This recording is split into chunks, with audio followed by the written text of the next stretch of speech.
ወደ ክርስቶስ እንደግ በመጋቢ ዓለማየሁ ሽፈራው ፓስተር አሌክስ ነሐሴ 2016 ዓመተ ምህረት ሁለተኛ እትም ጥቅምት 2017 ዓመተ ምህረት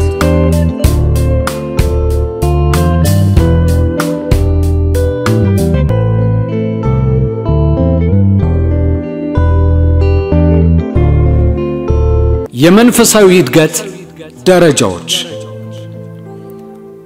በመንፈሳዊነት ማደግን ከመወለድ ጀምሮ ልክ እንደ ተፈጥሯዊ የእድገት ደረጃ ከፋፍለን ማየታችን እድገታችንን ለመለካትና በየትኛው ደረጃ ላይ እንደደረስን ለማወቅ የሚረዳን ጉዳይ ስለሆነ መንፈሳዊ እድገትን በአምስት የእድገት ደረጃዎች ከፋፍለን ማየት ያስፈልገናል።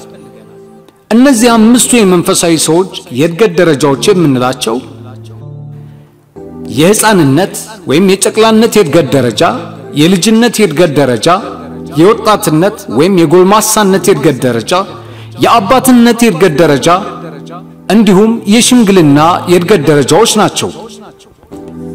አንደኛ ዮሐንስ መልእክት 2:12-14 ልጆች ሆይ ኃጢአታችሁ ስለ ስሙ ተሰርዮላችኋልና ጽፍላችኋለሁ። አባቶች ሆይ ከመጀመሪያ የነበረውን አውቃችኋልና ጽፍላችኋለሁ። ጎበዞች ሆይ ክፉን አሸንፋችኋልና እጽፍላችኋለሁ። ልጆች ሆይ አብን አውቃችኋልና እጽፍላችኋለሁ። አባቶች ሆይ ከመጀመሪያ የነበረውን አውቃችኋልና እጽፍላችኋለሁ።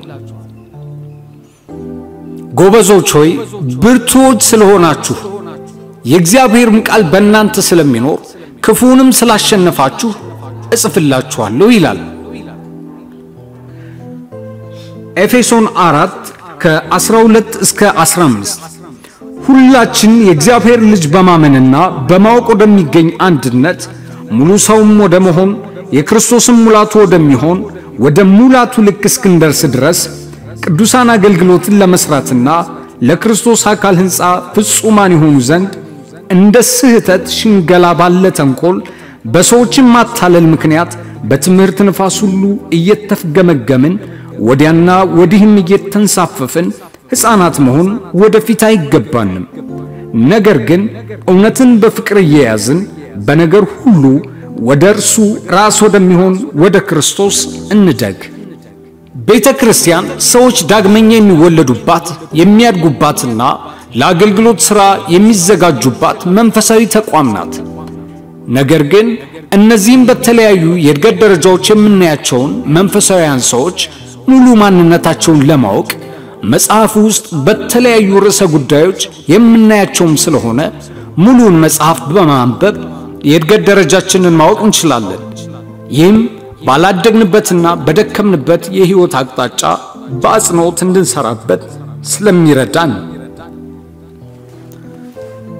የሕፃንነት ወይም የጨቅላነት የእድገት ደረጃ። ይህ የእድገት ደረጃ ወተት የሚጠጡበት ደረጃ ነው።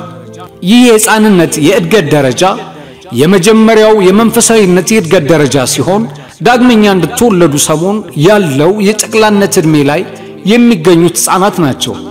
እነዚህ ሕፃናቶች ምግባቸውም ወተት ሲሆን በአሳዳጊዎች ወይም አገልጋዮች ላይ በሁሉ ጥገኞች ናቸው። እነዚህ ዳግመኛ እንደተወለዱ ሰሞን የሚገኙት ሰዎች ሁሉ ምንም እንኳን በምድራዊ ዕድሜያቸው ትልቅ ሰዎች ቢሆኑም አሊያም በቀለም ትምህርት ደረጃቸውና በሥራ ሁኔታቸውም ከፍተኛ እርከን ላይ የደረሱ ሰዎች ቢሆኑም በክርስቶስ ኢየሱስ ባመኑ ጊዜ በመንፈሳዊነት ሕፃናት መሆናቸው መዘንጋት የለበትም። አንደኛ ጴጥሮስ ምዕራፍ 2:2-3 ጌታ ቸር መሆኑን ቀምሳችሁ እንደሆነ ለመዳን በእርሱ እንድታድጉ አሁን እንደተወለዱ ሕፃናት ተንኮል የሌለበትን የቃልን ወተት ተመኙ። በዚህ ጥቅስም አሁን እንደተወለዱ ሕፃናት የሚለው ቃል አዲስ ሕፃናት የሚባሉትንና የጨቅላነት ዕድሜ ላይ ያሉትን አማኞች ነው። አንድ ሰው ዳግመኛ ሲወለድ ያለፈ ታሪክ የሌለው ንጹህና ምንም ነገር የማያውቅ አዲስ ማንነት ያለው ሰው ሆኖ ነው የሚወለደው። ሁለተኛ ቆሮንቶስ 5:17 ስለዚህ ማንም በክርስቶስ ቢሆን አዲስ ፍጥረት ነው፣ አሮጌው ነገር አልፏል፣ እነሆ ሁሉም አዲስ ሆኗል። እነዚህ መንፈሳዊ ሕፃናት ፍጹም ንጹሖች፣ የሚያሳዝን ማንነት ያላቸው፣ አንዳች ነገር የማያውቁና በራሳቸው ምንም ማድረግ የማይችሉ ጥገኞች እንደመሆናቸው መጠን በሚያስፈልጋቸው ሰዓት ሁሉ ንጹህና ያልተበራረዘ የቃል ወተት በመስጠት እንዲያድጉ ማድረግ ይገባል። እነዚህ ሕፃናት የሚባሉት ምንም የማያውቁ በወላጅና በአሳዳጊ ላይ የተደገፉ የሚጠቅመውን ከሚጎዳው የማይለዩ እንደመሆናቸው መጠን አገልጋዮቻቸው በጣም ክትትል ሊያደርጉባቸውና አይናቸውን ሊጥሉባቸው ይገባል። እንደ ሕፃን ወደ አፋቸው ምን ሊከቱ እንደሚችሉ፣ በምን ሰዓት እንደሚወርቁም ሆነ ከምን ጋር እንደሚጋጩ፣ በየትኛው ጊዜ ምን ሰምተው እንደሚበላሹ ስለማይታወቅ ወደው የተቀበሉትን ጌታ እንዳይተው ደግሞ ማደግ በሚገባቸው ልክ እንዲያድጉ ትልቅ ክትትልና ጥንቃቄ የሚያሻቸው የእድገት ክልል ውስጥ ያሉ ናቸው። በተፈጥሮ የሚገኙ ጨቅላዎች በወላጅና በአሳዳጊ ላይ የተደገፉ እንደመሆናቸው መጠን በምን ሰዓት መመገብ እንዳለባቸው፣ መታጠብና መልበስም ያለባቸውን የሚወስኑት ሕፃናቶቹ ሳይሆኑ ወላጆቻቸው ወይም አሳዳጊዎቻቸው ናቸው። እነዚህ መንፈሳዊ ሕፃናቶች የምንላቸው ልክ እንዲሁ በአገልጋዮች ላይ የተደገፉ ከመሆናቸው የተነሳ ራሳቸው መጸለይን የማያውቁ፣ ሊጸለይላቸው የሚገባ ማንበብን የማያውቁ፣ የሚነበብላቸው በራሳቸው ምርጫ የማይጓዙና በአገልጋዮች ፍላጎት ላይ ብቻ የተመሰረቱ ሰዎች ናቸው። በአጭር ቋንቋ እነዚህ መንፈሳዊ ሕፃናቶች የሚባሉት ለማመን የሚያስፈልገውን ወንጌል ብቻ ሰምተው ጌታ ኢየሱስ ክርስቶስን የግል አዳኛቸው አድርገው የተቀበሉ ሰዎች ናቸው። እነዚህ መንፈሳዊ ሕፃናቶች ግን በማመን የኃጢአትን ስርየት ከማግኘት ዕውቀት ውጭ ምንም ነገር በጥልቀት የማያውቁ፣ በእምነት ላይ ብቻ ያሉ ሰዎች ናቸው። አንደኛ ዮሐንስ ምዕራፍ 2 ቁጥር 12ን ተመልከት።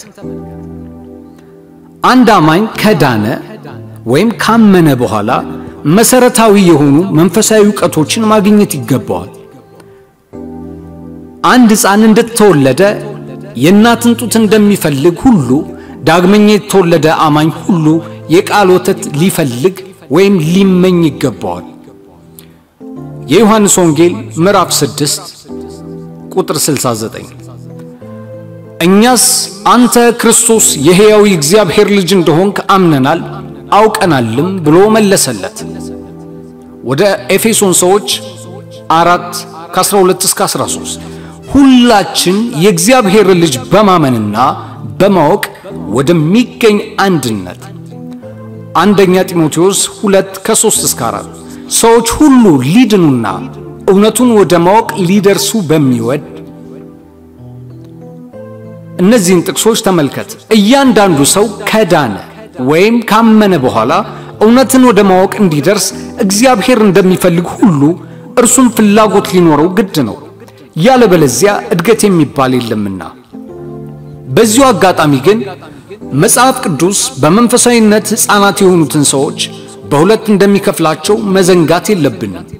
የመጀመሪያዎቹ ሕፃናት የሚባሉት አሁን ከላይ እንደተዘረዘረው የአገልጋዮች ርህራሄና እንክብካቤ የሚያስፈልጋቸው አሁን የተወለዱ ሕፃናትን ሲሆኑ፣ ሁለተኞቹ ግን በክርስቶስ ኢየሱስ አዳኝነት በማመን ከዳኑ ብዙ ጊዜ ሆኗቸው ማደግ በሚገባቸው ልክ ግን ያላደጉ አሁንም የሕፃናት አይነት ፍላጎት ያላቸውና በአእምሮ ሕፃናት የሆኑትን ነው።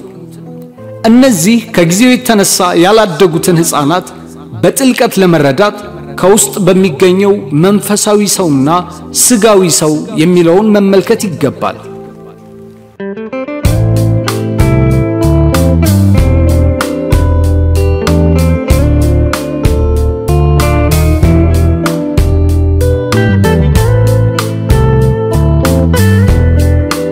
የልጅነት የእድገት ደረጃ። ይሄ የእድገት ደረጃ የተለያዩ ነገሮችን ማወቅ የሚጀምሩበት ደረጃ ነው።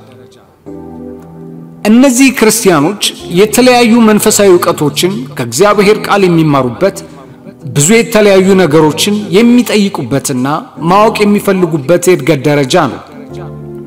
በዚህ እድገት ደረጃ ውስጥ የሚገኙ ልጆች ገና ጠንካራ ማንነት የሌላቸውና ከህፃንነት እድገት ደረጃ ብዙም የራቁ ባይሆኑም እንኳን ልዩ የሚያደርጋቸው ግን የትኛውንም መንፈሳዊ ነገር የሚጠይቁበትና የሚያውቁበት ደረጃ ላይ ያሉ ናቸው። አንደኛ ዮሐንስ 2:13 አባቶች ሆይ ከመጀመሪያ የነበረውን አውቃችኋልና ጽፍላችኋለሁ። ጎበዞች ሆይ ክፉን አሸንፋችኋልና ጽፍላችኋለሁ። ልጆች ሆይ አብን አውቃችኋልና ጽፍላችኋለሁ ይላል ዮሐንስ ወንጌል 17:3 እውነተኛ አምላክ ብቻ ይሁንክ አንተን የላከውንም ኢየሱስ ክርስቶስን ያውቁ ዘንድ ይህች የዘላለም ሕይወት ናት ይላል። በዚህ እድሜ ደረጃ ውስጥ የሚገኙ ልጆች ይሄ ምንድነው? ለምን እንደዚህ ሆነ? ለምን ይጠቅማል? እርሱ ማን ነው? እያሉ ማወቅ የሚፈልጉትን ሁሉ በጥያቄ የሚያስቸግሩበት ወቅት ነው። እነዚህ መንፈሳዊ ሕፃናቶችም በተለይ ስለ እግዚአብሔርም ሆነ ስለ ሰው ማንነት እንዲሁም ስለ ፍጥረታት ግኝት የሚጠይቁበትና ለማወቅ የሚፈልጉበት የእድሜ ክልል ነው። በዚህ የልጅነት የእድገት ደረጃ ውስጥ ግን በእድሜያቸው ሊረዱትና ሊለማመዱት የማይችሉትን አንዳንድ ጠንካራ ነገሮች የማይወራበት ጊዜ ነው። አንዳንድ ነገሮችን የሚያዩበትና የሚረዱበት ነገር በእነሱ ልክ ስለሆነ ስሜታዊነት የሚያጠቃቸው የእድገት ደረጃ ነው። የዛሬ 15 ዓመት አካባቢ አንዲት እናት አግኝታኝ ስለ መንፈሳዊ እድገትና የልጆች ባህሪን እያወራን ሳለ ስለ ልጇ የነገረችኝ ነገር ፈጽሞ አረሳው። ልጇ ጌታን የምትወድ መዝሙር መዘመር የምትወድና ሁሉ ጊዜ ቸርች በመሄዷ የምትደሰት ልጅ እንደነበረች ከነገረችኝ በኋላ ከቅርብ ጊዜ ወዲህ ግን ወደ ቤተ ክርስቲያን እንደማትሄድ ነገረችኝ። እኔም ምን ተፈጥሮ ነው አልኳት። የኢየሱስ ክርስቶስን የስቅለት ፊልም ካየች በኋላ ነው ብላ ነገረችኝ። እና ምን አይታ ነው አልኳት። ፊልሙ ላይ ኢየሱስን ሲመቱትና ሲያሰቃዩት ሲሰቅሉትም አይታ እኛ የምናመልከው ኢየሱስ ይሄ ነው ብላ ጠየቀችኝ። አዎ አልኳት። ይሄ ራሱን መከላከልና መማታት የማይችል ዝም ብሎ የሚመታ ነው እኔ የማመልከው አለችኝ። ስለኛ ሲል እንደተመታ እንደቆሰለና እንደሞተልን ላስረዳት ሞከርኩ። ግን ባስረዳኋት ቁጥር ብስጭቷ እየጨመረ ለመረዳት አልቻለችምና ትቻት ቁጭ አልኩ። ከዚያ በኋላ ማሚ ሁለተኛ ቸርች የሚባል አልሄድም፣ ኢየሱስን አልፈልገውም፣ ሁለተኛም ስለርሱ አልዘምርም አለችኝ። በጣም ደነገጥኩ። ኢየሱስ ስለኛ ይሆንልንን ምንም ብናገር ላስረዳት አልቻልኩምና ተጨንቄያለሁ አለችኝ። ልክ ነው። አንዳንዴ እንደዚህ አይነት ነገር ይፈጠራል። ግን በትግስትና በፍቅር በሚገባት ቋንቋ ቀስ ብሎ በእድሜዋ ልክ ማስረዳት እንጂ እኛ በቀላሉ እንደተረዳነው የማይረዱበት እድሜ ነው። አሁን ከባድ ውሳኔዎችን የምትወስንበት እድሜ ላይ አይደለችምና ወደፊት ይገባታል አትጨነቂ ብዬ እናቷን አጽናናኋት። በዚህ የልጆች እድገት ደረጃ ላይ የሚገኙ ሰዎች ምንም እንኳን በምድራዊ እድሜያቸው ትልቅ ቢሆኑም ልክ እንደዚሁ ናቸው። ሁሉ ነገር የማይረዱበት ደረጃ ላይ ስለሆኑ አንዳንድ ጠንካራ ነገርን ቢጠይቁም እንኳን በጊዜያቸው የሚጠቅማቸውን ብቻ ማሳወቅና ማሳየት ተገቢ ነው። አንዳንድ የልጅነት ባህሪዎቻቸው ሲጎለምሱ ብቻ የሚተውት ስለሆነ በዚህ የእድገት ደረጃ ውስጥ የሚገኙትን ሰዎች በሰፊ ትግስት መረዳት ብቻ ይኖርብናል። አንደኛ ቆሮንቶስ 13:11 ልጅ ሳለሁ እንደ ልጅ እናገር ነበር፣ እንደ ልጅም አስብ ነበር፣ እንደ ልጅም ቆጥር ነበር፣ ጎልማሳ ሁኜ ግን የልጅነትን ጠባይ ሽር ያለሁ ይላል። በዚህ የልጅነት የእድገት ደረጃ ውስጥ የልጅ ንግግር፣ የልጆች አስተሳሰብ፣ የልጆችን ማቆጣጠር የሚባል ነገር አለ። ድሮ ልጆች ነን በመኪና ስንሄድና ዛፎች የሚንቀሳቀሱ ይመስለን ነበር። ይሄ የልጆች አቆጣጠር ይባላል። ስናድግ ግን መኪናው ነው የሚሄደው እንጂ ዛፎቹ ባሉበት ናቸው እንላለን። የነዚህ መንፈሳዊ ሰዎች የሚያወሩትም ሆነ የሚያስቡት ነገር ከበሳል ሰዎች አስተሳሰብ ጋር የማይሄድ ስለሆነ ሊያስደነግጥ ይችላል። በዚህ የልጅነት መንፈሳዊ እድገት ደረጃ ውስጥ የሚገኙት ሰዎች ምንም እንኳን በእድሜያቸው ትልልቅ ሰዎች ቢሆኑም እንዲህ አይነት የሚያሳዩአቸው የተለያዩ የልጅነት ባህሪያት አሏቸው። በዚህ እድገት ደረጃ ውስጥ ያሉትን ሰዎች ለማወቅ በተፈጥሮ የልጆችን ባህሪያት ማየት ብቻ በቂ ነው። እነዚህም በመንፈሳዊነት የልጅነት የእድገት ደረጃ ውስጥ ያሉ ሰዎች ከቁም ነገር ይልቅ ጨዋታና መዝናናት ብቻ የሚያስደስታቸው ናቸው። ስሜታቸው በቀላሉና በጥቂት ደቂቃዎች ውስጥ የሚቀያየር ስለሆነ በቀላሉ የሚደሰቱ፣ ቶሎም የሚያኮርፉና በቀላሉም የሚያለቅሱ ናቸው። በቀላል ነገር ከብዙ ሰዎች ጋር የሚጣሉ፣ በቀላሉም የሚታረቁ ናቸው። ወንድሜ ከኔ ይሻላል የሚለው የበሰሉ ሰዎች ቋንቋ ፈጽሞ እነሱ ጋር አይታይም። ከዚያ ይልቅ እኔ ትልቅ ነኝ፣ ከሷ በልጣለሁ የሚል ፉክክር መንፈስ ያላቸው ሰዎች ናቸው። ፊልጵስዩስ 2:3-4 ተመልከት። በዚህ የልጅነት የእድገት ደረጃ ውስጥ ያሉ ሰዎች በተለይ በሁሉ ነገር ላይ እኛ፣ በእኛ፣ የኛ፣ ለኛ ሳይሆን እኔ፣ በእኔ፣ የኔ፣ ለኔ የሚያበዙ ናቸው። ይህን ያደረኩት እኮ እኔ ነኝ፣ እኔ ባልኖር እንዲህ ይሆን ነበር። በሁሉ ነገር ላይ እኔነትን ማብዛታቸው የልጅነት ምልክታቸው ነው። በመሪነት ስንልቅ ስኬት ላይ እኛ፣ ውድቀት ላይ እኔ የሚል ኃላፊነትና ተጠያቂነትን የሚሸከም ማንነት ይኖረናል። በልጅነት የእድገት ደረጃ ውስጥ ግን ይህ ሐሳብ በተቃራኒው መልኩ እንጂ ፈጽሞ በእነሱ ላይ አይታይም። ልጆች በተሰበሰቡበት ቦታ አንድ ቸኮሌት አንስተን ይህንን ለማን ልስጥ ብንል ከሞላ ጎደል ወይም ሁሉም ማለት ይቻላል ለኔ የሚሉ እንጂ ለሱ ስጠው፣ ለሷ ይሁን የሚል በልጆች ባህሪ ላይ አይታይም። በመንፈሳዊ ነገር ውስጥም ቢሆን የኔነትና ለኔነት በልጅነት እድገት ደረጃ ላይ በብዙ የሚታይ ጉዳይ ነው። በዚህ የልጅነት የእድገት ደረጃ ውስጥ የሚገኙ አማኞች የጎላ የልጅነት ጠባይ ስለሚታይባቸው መንፈሳዊ ነገር ላይ እምብዛም ናቸው። አንዳንዴ ብዙ ለማወቅ ካላቸው ጉጉት የተነሳ ብዙ የሚጠይቁ ናቸው።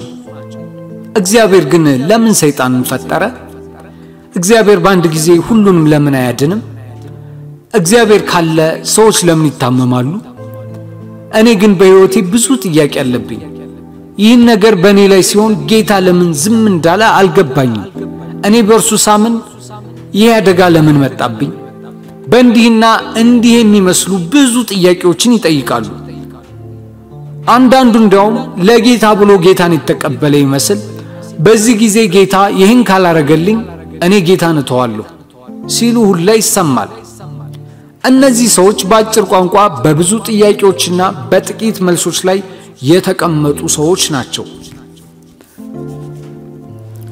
በዚህ የልጅነት የእድገት ደረጃ ውስጥ የሚገኙ ሁሉም ባይባሉ እንኳን አብዛኞቹ አማኞች በክርስቶስ ያገኙትን መንፈሳዊ ነፃነት በውል ያልተረዱ ናቸው።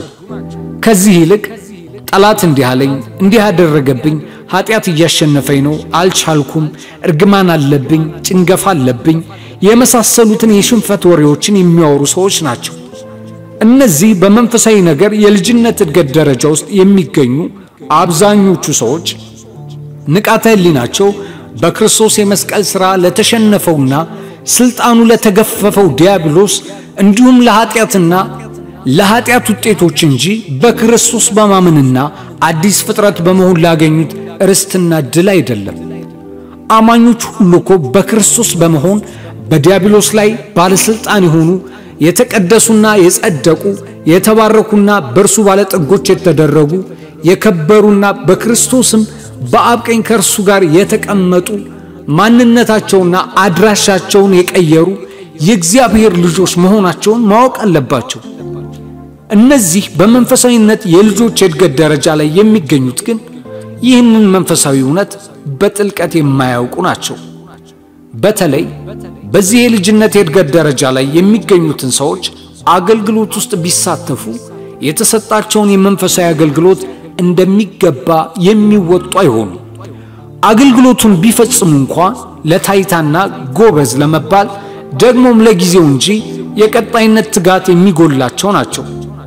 በዚህም ምክንያት በአገልግሎት ላይ ብዙ ጉዳት ሊያስከትሉ ስለሚችሉ አገልግሎት ሰጪው አካል ትልቅ ጥንቃቄ ማድረግ ይኖርበታል። ስለሆነም የቤተ ክርስቲያን መሪዎችም በዚህ የልጅነት የእድገት ደረጃ ውስጥ የሚገኙትን ሰዎች በሰፊ ልብ በመረዳት በደረጃቸው ስራም ሆነ አገልግሎት በመስጠት ልታለማምዷቸው እንጂ ትልቅ ኃላፊነት ያለበትን የመንፈሳዊነት የአገልግሎት ስፍራ ልትሰጧቸው አይገባም። ምናልባትም እንኳን የተሰጣቸውን አገልግሎት ከነርሱ ተወስቶ ከነሱ ይልቅ ስራውን ሊመጥኑ ለሚችሉ ለሌላ ሰዎች ቢሰጥባቸው ራሳቸውን ከመጉዳት አልፈው ሌላ ያልታሰበ ከፍተኛ ጉዳትም ሊያደርሱ ስለሚችሉ በዚህ የእድገት ደረጃ ላይ ለሚገኙ ሰዎች ትልቅ ጥንቃቄ ያስፈልጋል። በተለይ እነዚህ በመንፈሳዊነት ልጆች የሚባሉት አብዛኞቹ ሰዎች በጌታ ቤትም ያልቆዩና ያላደጉ በሳል ክርስቲያን ያልሆኑ በመሆናቸው ትዕቢት ሊኖርባቸው ስለሚችል በተለይ በቤተ ክርስቲያን አመራር ውስጥ መግባት አይኖርባቸውም።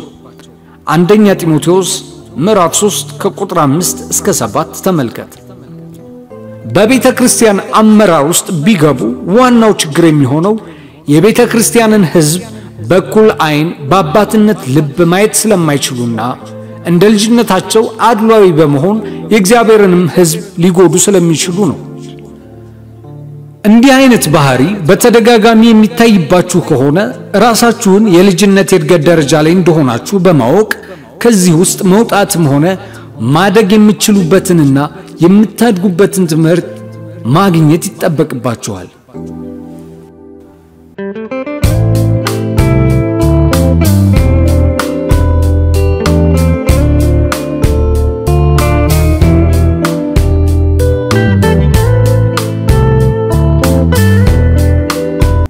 የወጣትነት ወይም የጎልማሳነት የእድገት ደረጃ። በዚህ የእድገት ደረጃ ላይ የሚገኙ ሰዎች የእግዚአብሔርን ቃል ራሳቸው በራሳቸው የሚመገቡበት ደረጃ ነው። በዚህ የጎልማሳነት የእድገት ደረጃ ላይ የደረሱ ሰዎች ከመጋቢዎችና ከሌሎች መምህራን ከሚማሩት ትምህርት ባሻገር በራሳቸውም ተነሳሽነት መጽሐፍ ቅዱስን የሚያነቡና የሚያጠኑ መሆናቸው መጎልመሳቸውንና የሕፃንነትና የልጅነት ባህሪ መሻራቸውን የሚያሳይ ነው።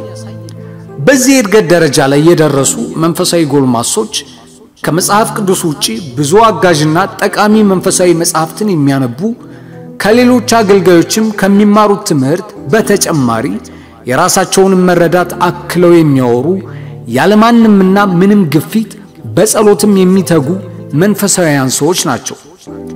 መንፈሳዊ የጎልማሳነት የእድገት ደረጃ ማለት የሕፃንነትና የልጅነትን ጠባይ በመሻር በፍቅርና በእምነት እያደጉ የሚገኙ መንፈሳዊያን ሰዎች ናቸው።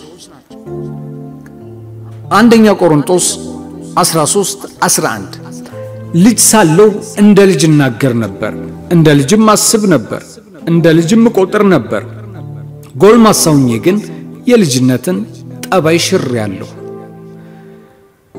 እዚህ ጋር ጎልማሳ ሆኜ ግን ሲል ይህ ሰው የመንፈሳዊ እድገት ደረጃውን የሚያውቅና የትኛው የእድገት ደረጃ ላይ የሚገኝ ሰው መሆኑን ጠንቅቆ የተረዳ ሰው እንደሆነ ያሳያል።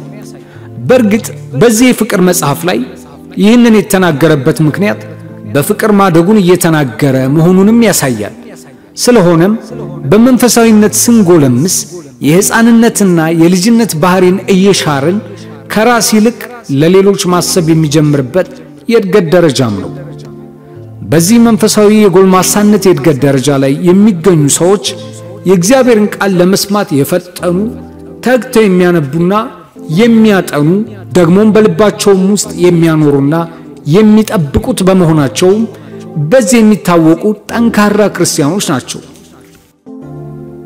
መዝሙረ ዳዊት 119:9 ጎልማሳ መንገዱን በምን ያነጻል? ቃልህን በመጠበቅ ነው ይላል። እዚያው መዝሙረ ዳዊት 119 ቁጥር 11 ላይ ደግሞ አንተን እንዳልበድል ቃልህን በልቤ ሰወርሁ ይላል። እነዚህ መንፈሳዊ ወጣቶች የእግዚአብሔር ቃል እንደሚለው ለመኖር የወሰኑ ከመሆናቸውም ባሻገር የሚመጡባቸውን የትኛውን መንፈሳዊ ተግዳሮቶች ሁሉ በእምነት እያሸነፉ የሚኖሩ ናቸው። አንደኛ ዮሐንስ መልእክት ምዕራፍ 2 ቁጥር 14 አባቶች ሆይ ከመጀመሪያ የነበረውን አውቃችኋልና እጽፍላችኋለሁ፣ ጎበዞች ሆይ ብርቶች ስለሆናችሁ የእግዚአብሔርም ቃል በእናንተ ስለሚኖር ክፉንም ስላሸነፋችሁ እጽፍላችኋለሁ ይላል። አንደኛ ዮሐንስ መልእክት ምዕራፍ 5 ቁጥር 4 ደግሞ ከእግዚአብሔር የተወለደ ሁሉ ዓለምን ያሸንፋልና ዓለምንም የሚያሸንፈው እምነታችን ነው ይላል። ከዚህም በላይ እነዚህ በጎልማሳነት የእድገት ደረጃ ውስጥ የሚገኙ ሰዎች እንደ ቃሉ የሚኖሩ ከመሆናቸው ባሻገር በተሳሳቱ መንፈሳዊ አገልጋዮች የሚታለሉና የሚስቱ ሳይሆን በመንፈስ የሚመሩ ሰዎች ናቸው። ሮሜ 8:14 በእግዚአብሔር መንፈስ የሚመሩ ሁሉ እነዚህ የእግዚአብሔር ልጆች ናቸውና። የእንግሊዝኛው ትርጉም For as many as are led by the Spirit of God, they are the sons of God. They are the sons of God የሚለው ቃል ስለ ሕፃንነትና ልጅነት የሚያወራ ብቻ ሳይሆን በመንፈስ የጎለመሱትንና በመንፈስም የሚመሩትን የሚጠቁም ቃል እንደሆነ ልብ በል። አብዛኞቹ በዚህ በጎልማሳነት የእድገት ደረጃ ውስጥ የሚገኙ ሰዎች በመንፈስ የሚመሩ በመሆናቸው ወደ እውነት ሁሉ የሚደርሱ ናቸው። ነገር ግን ጥቂት የሚባሉት በጎልማሳነት የእድገት ደረጃ ላይ የሚገኙ ሰዎች የሚያነቡትንና የሚሰሙትን አዳዲስ ሐሳቦችን በጥልቀት ካለማየት ለስህተት ትምህርት ሊጋለጡ የሚችሉበት አጋጣሚዎችም ስለሚኖሩ የሚከታተሏቸውና መልክ የሚያሳዩአቸው መሪዎች ወይም መንፈሳዊ አባቶች ያስፈልጓቸዋል። እነዚህን በመንፈሳዊ የጎልማሳነት እድገት ደረጃዎች ውስጥ የሚገኙትን ሰዎች እውነትን ከሐሰት የሚለዩና በእውነት ዕውቀት የሚያስታጥቋቸው እውነተኛ መንፈሳዊ አባቶች ካገኟቸው ወንጌሉን ለመጪው ትውልድ አስተላላፊና የወደፊት የቤተ ክርስቲያን ተረካቢዎች ይሆናሉ። እነዚህም መንፈሳዊ ጎልማሶች በመንፈሳዊ አገልግሎት ውስጥ የማገልገል ፍላጎታቸው ከፍ ያለ በመሆኑ እንደያቅማቸው አገልግሎት ቢሰጣቸው መልካም ውጤትን ሊያሳዩ የሚችሉበት ደረጃ ላይ ናቸው። ከዚህም በላይ የነገው መንፈሳዊ ትውልድ ተረካቢ መሆናቸውም ስለማይቀር እንደ ብስለታቸውም ልክ በቤተ ክርስቲያንም አመራር ውስጥ መሳተፍ ቢችሉ ጥሩ ይሆናል። የአባትነት የእድገት ደረጃ የአባትነት የእድገት ደረጃ የእግዚአብሔርን ቃል ለሌሎች የሚመግቡበት የእድገት ደረጃ ነው። የአባትነት የእድገት ደረጃ ላይ የደረሱ ሰዎች ማለት የሕፃንነትን የልጅነትንም ሆነ ጎልማሳነትን ደረጃና ባህሪያት ያለፉ በሳል መንፈሳዊ ሰዎች የምንላቸው ናቸው። እኔ ክርስቶስን እንደምመስል እኔን ምሰሉ አንደኛ ቆሮንቶስ 11:1 እነዚህ የአባትነት የእድገት ደረጃ ላይ የደረሱ ሰዎች ልጆችን ለመውለድ የደረሱ ብቻ ሳይሆን ለማሳደግም ሰፊ ልብ ያላቸው ሰዎች ናቸው። እነዚህ አባቶች በዚህ ምድር ሲኖሩ ለሌሎች ኃላፊነት እንዳለባቸው የሚሰማቸው ሰዎች ሲሆኑ ባሉበትም ሆነ በሄዱበት ስፍራ ሁሉ ለሌሎች የሚያካፍሉት ነገር እንዳለ የሚያስቡ ናቸው። የአባትነት የእድገት ደረጃ ውስጥ የሚገኙ ሰዎች ከራሳቸው አልፈው የሌሎች ሰዎች ጉዳይ እንቅልፍ የሚነሳቸው ስለ ሰዎች መቆም፣ መታነጽ፣ ማደግ፣ መጽናናትና መደሰት የሚያስቡ የበሰሉ ሰዎች ናቸው። ሁለተኛ ጢሞቴዎስ 2:2 እንደዚህ ይላል፣ ብዙ ሰዎች የመሰከሩለትን ከኔም የሰማኸውን ሌሎችን ደግሞ ሊያስተምሩ ለሚችሉ ለታመኑ ሰዎች አደራ ስጥ። ከዚህ ጥቅስ እንደምንረዳው ጳውሎስ ለጢሞቴዎስ ሌሎችን ሊያስተምሩ ወይም ሊመግቡ ለሚችሉና ኃላፊነትን ሊሸከሙ ለሚችሉ ሰዎች አደራ ስጥ ነው ያለው። አደራ ሊሰጣቸው የሚገቡ ሰዎች ማለት አደራን የማይበሉና የማይክዱም ታማኝ ሰዎች ማለት ነው። እነዚህ ሰዎች ደግሞ በመንፈሳዊነት የእድገት ደረጃ ውስጥ የአባትነት የእድገት ደረጃ ላይ የደረሱ ሰዎች ናቸው። እነዚህ የአባትነት የእድገት ደረጃ ላይ የደረሱ መንፈሳዊ ሰዎች ሌሎች ሰዎችን ከተንሻፈፉበት መንገድ የሚመልሱና ለሌሎች መኖርንና መቆረስን የሚያስቡ ናቸው።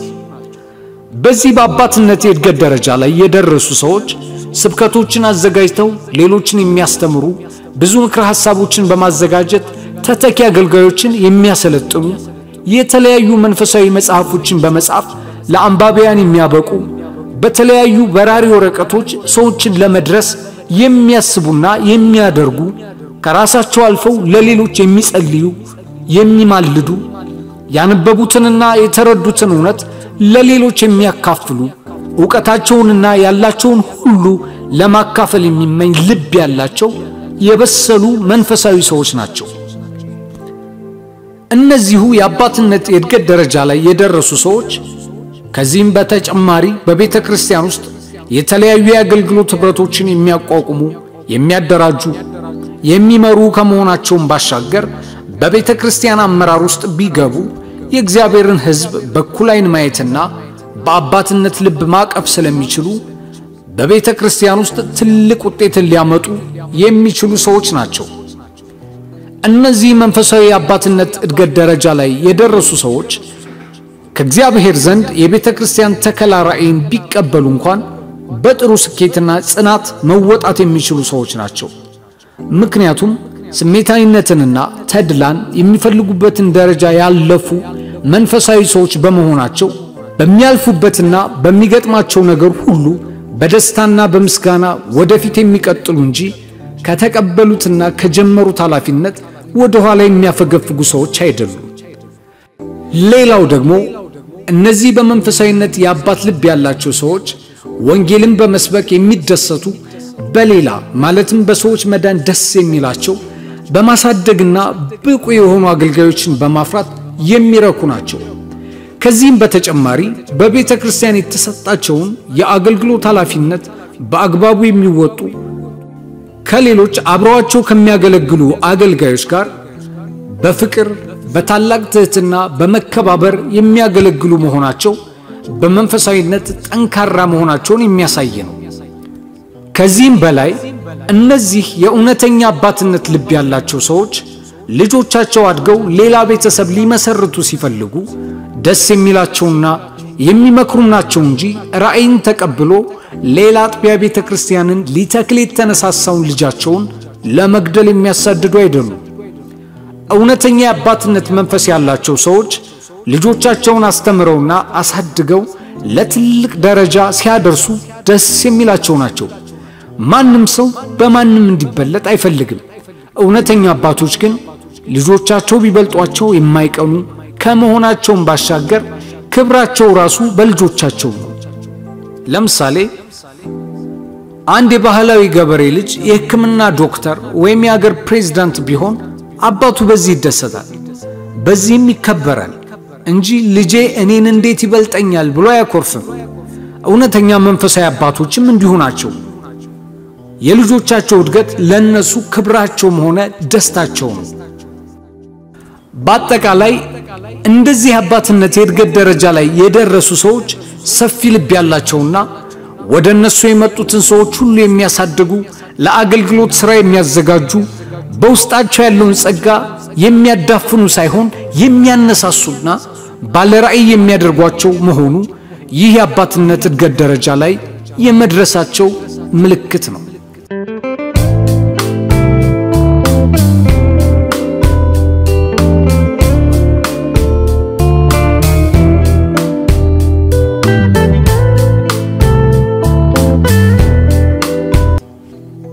የሽምግልና ወይም የእርጅና የእድገት ደረጃ። ይህ የእርጅና የእድገት ደረጃ የድካምና የአገልግሎት ዘመንን የጨረሱ ሰዎች የእድገት ደረጃ ነው። በዚህ የእድገት ደረጃ ላይ የሚገኙ ሰዎች የመንፈሳዊ አገልግሎት ዘመናቸውን የጨረሱ ሰዎች ሲሆኑ በዋናነት እንዲህ ብታደርጉና ባታደርጉ ጥሩ ነው እያሉ ለሌሎች ብዙ ምክር ሐሳቦችን የሚያመጡና የአገልግሎት ልምዳቸውንም የሚያካፍሉ መንፈሳዊ ሰዎች ናቸው። ሁለተኛ ጢሞቴዎስ ምዕራፍ 4 ከቁጥር 6 እስከ 8 በመስዋዕት እንደሚደረግ የኔ ሕይወት ይሰዋልና የሚሄድበትም ጊዜ ደርሷል። መልካሙን ገድል ተጋድያለሁ፣ ሩጫውን ጨርሻለሁ፣ ሃይማኖትን ጠብቄያለሁ። ወደፊት የጽድቅ አክሊል ተዘጋጅቶልኛል። ይህንም ጻድቅ ፈራጅ የሆነው ጌታ ያን ቀን ለኔ ያስረክባል። ደግሞ መገለጡን ለሚወዱት ሁሉ እንጂ ለኔ ብቻ አይደለም ይላል። ይህ ከላይ የሚገኘው ጥቅስ ጳውሎስ ልክ እንደ ኢየሱስ የሚሄድበት ጊዜ እንደደረሰ አውቀው የሕይወትንም ሆነ የአገልግሎት ሩጫውን በድል እንደጨረሰ የተናገረበት ክፍል ነው። ዮሐንስ 13:1ን ተመልከት። በዚህ ክፍል ላይ እምነታቸውን ጠብቀው የሕይወትንም ሆነ የአገልግሎት ሩጫቸውን በድል ያጠናቀቁ ሰዎች የሚያገኙትንም የጽድቅና የክብር አክሊልንም ያስረዳል። በተለይ የአገልግሎት ሩጫቸውን በድል የሚያጠናቅቁ አገልጋዮች የሚያገኙት የክብር አክሊል መኖሩ ብዙ አገልጋዮችን በታማኝነትና በትጋት እንዲያገለግሉ የእግዚአብሔርንም ሕዝቦች እንደ ስጦታቸውና እንዳላቸው ኃላፊነት መጠን እንዲንከባከቡ የሚያደርግ ማበረታቻም ነው። አንደኛ ጴጥሮስ 5:4ን ተመልከት። ወደዚህ በመንፈሳዊ አገልግሎት ዘመናቸውን ወደ ጨረሱና የእርጅና የእድገት ደረጃ ላይ ወደሚገኙ ሰዎችም ስንመጣ ካለፉበት የአገልግሎት ጉዞ ብዙ ልምድ ልንቀስም የምንችልበት ነገር ያላቸው ሰዎች ናቸው። መጽሐፈ መክብብ ምዕራፍ 7 ቁጥር 10 እንደዚህ ይላል፣ ከዚህ ዘመን ይልቅ ያለፈው ዘመን ለምን ተሻለ ብለህ አትናገር፣ የዚህን ነገር በጥበብ አትጠይቅምና። ኦሪት ዘዳግም 32:7 ላይ ደግሞ የድሮውን ዘመን አስብ፣ የብዙ ትውልድንም ዓመታት አስተውል፣ አባትህን ጠይቅ ያስታውቅህማል፣ ሽማግሌዎችህን ጠይቅ ይነግሩህማል ይላል። በዚህ የአገልግሎት ሩጫቸውን በጨረሱ በእርጅና ዘመን ውስጥ ሁለት አይነት ሰዎች ያጋጥሙናል። ገሚሶቹ ያለፉበትንና የተሳካ እምነታቸውን የመልካም አገልግሎት ልምዳቸውን የሚያካፍሉ ሲሆኑ ገሚሶቹ ተስፋ የሚያስቆርጡም ስለሚኖሩ ጥንቃቄ በተሞላበት መስማት ልናገኛቸውና ልንጠይቃቸው ይገባል። የመልካም ልምድ አካፋዮቹ ጥሩ ጠያቂና አድማጭ ካገኙ በጣም ብዙ ጠቃሚ ምክርን ሊመክሩንና ለወደፊት የአገልግሎት አቅጣጫችን ሊመሩን የሚችሉበት ነገር ስለሚኖራቸው በፍጹም ትህትናና አክብሮት ብንሰማቸው በሕይወታችንና በአገልግሎታችን ብዙ የምናተርፍበትን ልምዶች እንቀስማለን።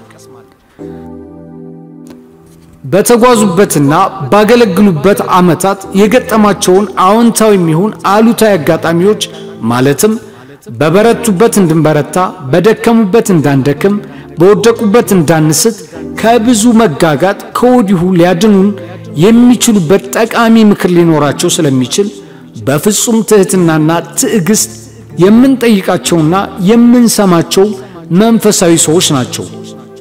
በዚህ መልካም ምክራቸውና ትምህርታቸው ውስጥ ብዙ የምንማረው ሆነ የምንካፈለው የእምነት መርህና መንፈስ ሊኖር ይችላል።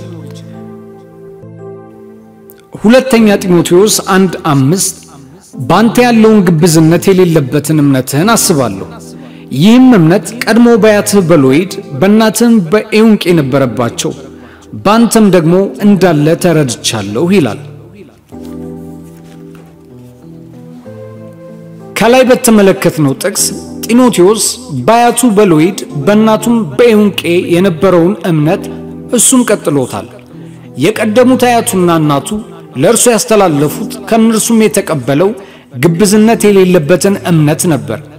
ስለዚህ ከኛ በፊት የነበሩ ሰዎች የሄዱበትን የእምነትና የስኬት መንገድ ከሰማንና መልካሙንም ከያዝን ልክ እንደነ ኤልያስና ኤልሳዕ ሕይወት የአንዱ ፍጻሜ ለአንዱ ጅማሬም ስለሚሆን ከስኬትም በላይ ስኬት ይሆንልናል።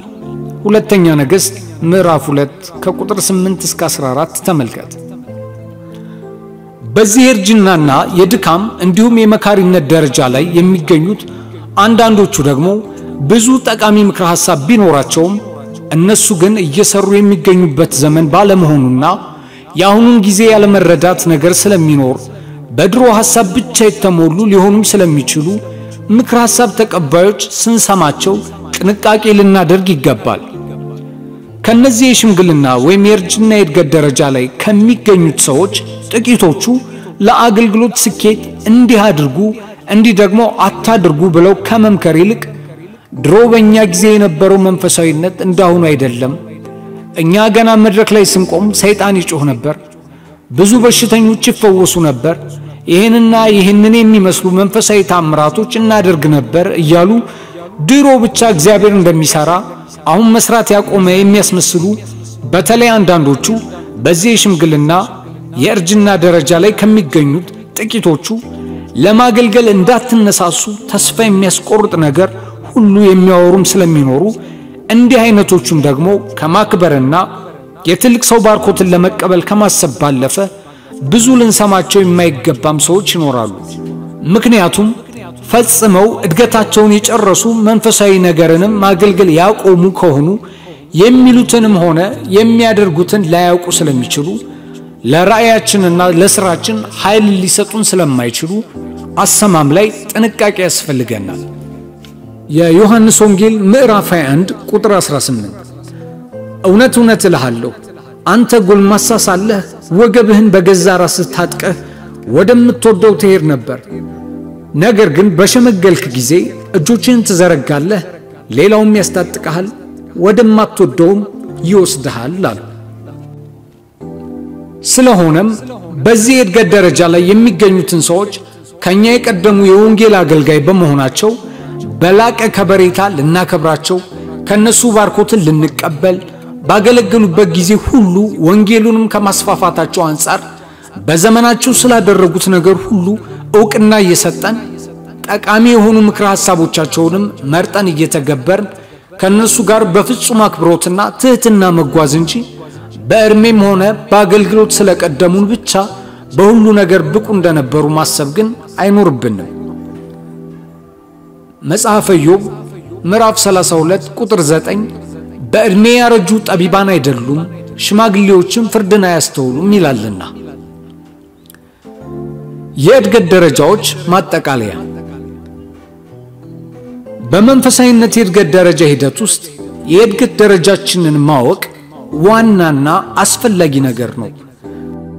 ምክንያቱም እያንዳንዱ አማኝ በየትኛው የእድገት ደረጃ ላይ እንደደረሰ ራሱን እንዳይበትና በባህሪም ይሁን በመንፈሳዊ ጥበብ ለውጡን እንዲረዳ ከማድረጉም በላይ መተው ያለበትን እየተወ መያዝ ያለበትን እንዲይዝ የሚያግዘው ምክር ስለሆነ ነው።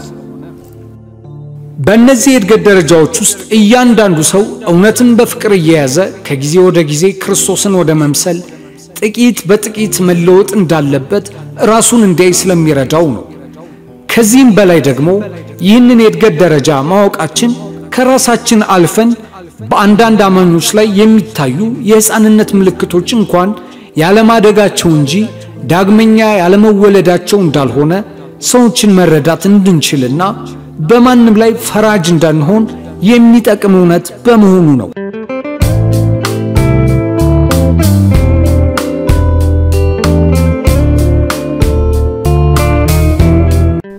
ይቀጥላል። ሙሉውን መጽሐፍ በሃርድ ኮፒም ሆነ በሶፍት ኮፒ ማግኘት ለምትፈልጉ በዚህ ስልክ ቁጥር ይደውሉ 0911 57 53 68